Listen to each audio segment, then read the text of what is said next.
मानक आशुलिपि अभ्यास 70 गति 100 शब्द प्रति मिनट।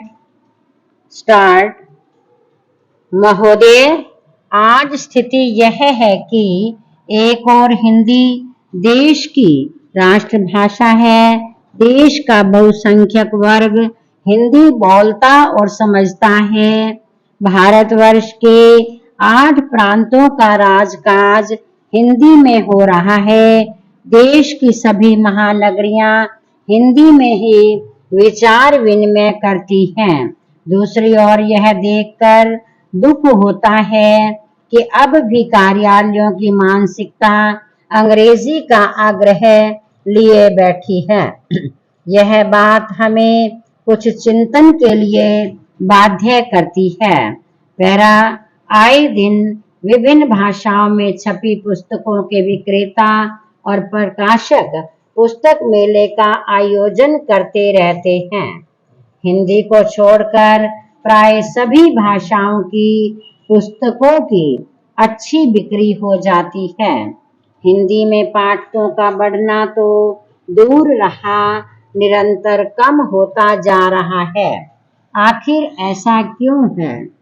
जब जनसंख्या बढ़ती जा रही है और उसके साथ साथ साक्षरता भी बढ़ रही है, तब हिंदी पाठक न बढ़ें, यह वास्तव में आश्चर्य की बात है। लाखों रुपए सेमिनारों और भाषणों में बहाए जाते हैं। वस्तुतः अगर पैनी दृष्टि से देखा जाए तो यह मानना पड़ेगा कि इस स्थिति के लिए स्वयं प्रकाशक ही दोषी हैं। हिंदी का पाठक यह चाहता है कि उसे पुस्तकें सस्ते दामों पर उपलब्ध हों, जैसा कि दूसरी भाषाओं के सस्ते संस्करण निकलते हैं। हिंदी में अच्छे लेखकों और साहित्यकारों की प्रसिद्ध पुस्तकों के सस्ते संस्करण निकालने की हमने कभी भी कोशिश नहीं की। हिंदी में जितनी भी ग्रंथावलियां निकाली जाती हैं, उनके दाम इतने अधिक रखे जाते हैं कि साधारण पाठक उसको खरीद नहीं सकता। ऐसा लगता है कि हिंदी की पुस्तकों का प्रकाशन हिंदी पाठकों को दृष्टि में रखकर नहीं किया जाता। इनका प्रकाशन किया जाता है केवल सरकारी खरीद के लिए, जहां उद्देश्य ही सरकार पर आश्रित रहना हो। वहां पाठकों की कौन परवाह करता है और परवाह करने की जरूरत भी क्या है। आज यही स्थिति हिंदी में प्रकाशित ग्रंथावलियों की है। पैरा इस माहौल में पाठक यदि निरंतर घटते रहे तो आश्चर्य क्या। शुरू में जब चाय का आविष्कार हुआ था, तब लोगों को चाय के बारे में पता तक ना था। इस स्थिति में चाय के वितरक पहले मुफ्त में चाय पिलाते थे, केवल चाय की रुचि पैदा करने के लिए, क्योंकि वे समझते थे कि जब रुचि पैदा हो जाएगी तो वे चाय खरीद कर भी पिएंगे। और यही हुआ।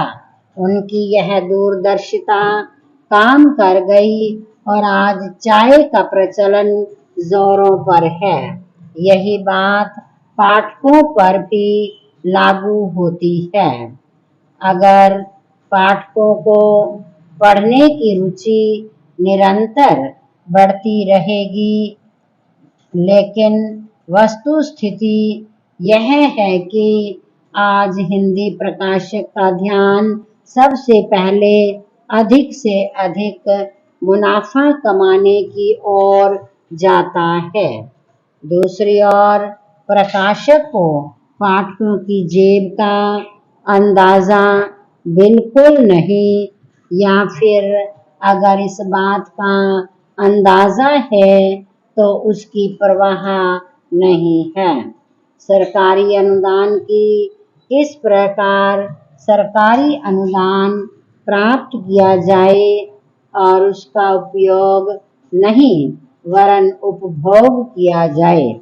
यही कारण है कि आज ऐसे अनुदानों के विरोध में आवाज उठने लगी है। पूर्ण विराम।